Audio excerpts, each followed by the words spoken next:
Bismillahirrahmanirrahim. Assalamualaikum warahmatullahi wabarakatuh. Jumpa lagi dengan saya di channel Dunia Kelistrikan Miss Electronic Art. Pada kesempatan kali ini kita akan membahas mengenai bagaimana cara mendesain sebuah kapasitor. Sebelum ke sana, kita harus tahu dulu apa sih fungsi kapasitor. Jadi, kapasitor itu mempunyai fungsi utama yaitu menyimpan muatan listrik. Kemudian aplikasinya bisa digunakan untuk berbagai macam keperluan. Misalnya, yang pertama adalah untuk saklar, kemudian untuk filter, bisa juga untuk pelengkap dalam rangkaian penyearah arus, lalu untuk pembalik fasa juga bisa, kemudian untuk trigger atau pemicu, dan yang tak kalah penting yaitu untuk perbaikan faktor daya yang notabene bisa menghemat tarif listrik rumah Anda. Untuk perhitungan faktor daya bisa dilihat di video saya yang lain. Next, untuk bagian-bagian utama kapasitor, pada dasarnya kapasitor terbuat dari dua buah plat konduktor sejajar yang dipisahkan oleh bahan dieelektrik. Bahan dieelektrik adalah bahan yang mempunyai dua sifat kelistrikan, yaitu yang pertama sebagai isolator dan yang kedua mampu menyimpan muatan listrik. Sedangkan karakteristik dari bahan dieelektrik ada 4. Yang pertama adalah kekuatan dieelektrik.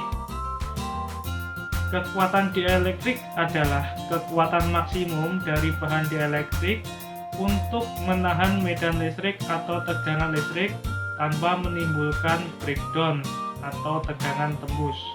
Di sini satuannya adalah volt per milimeter.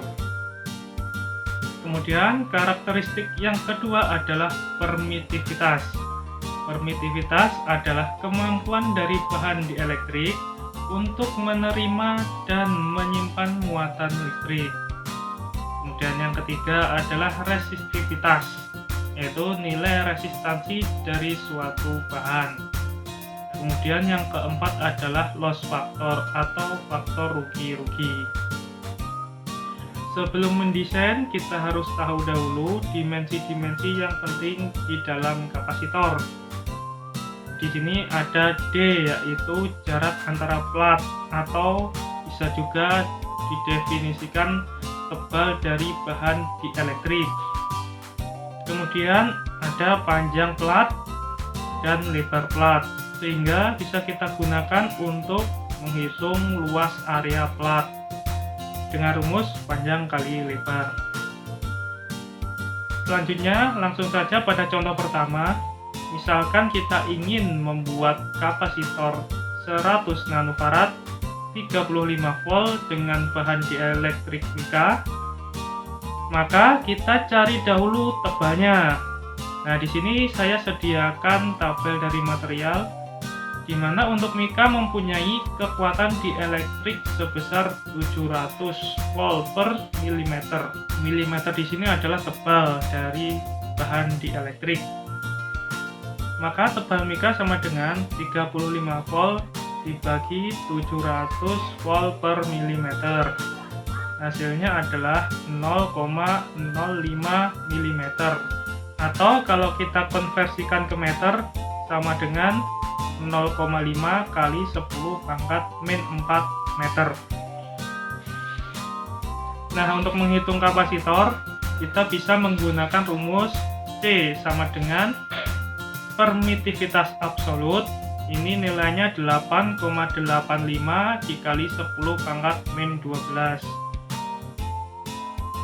Kemudian dikali permitivitas relatif atau yang disebut juga dengan konstanta dieelektrik. Kemudian dikali A atau luas area dibagi dengan tebal bahan dieelektrik. Ini adalah tabel permitivitasnya. Untuk mika nilainya permitivitas adalah 5.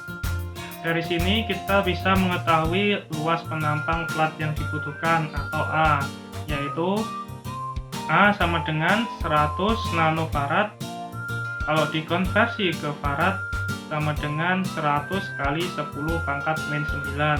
Kemudian dikali tebalnya 0,5 kali 10 pangkat min 4, lalu dibagi dengan 8,85 kali 10 pangkat min 12 dikali 5.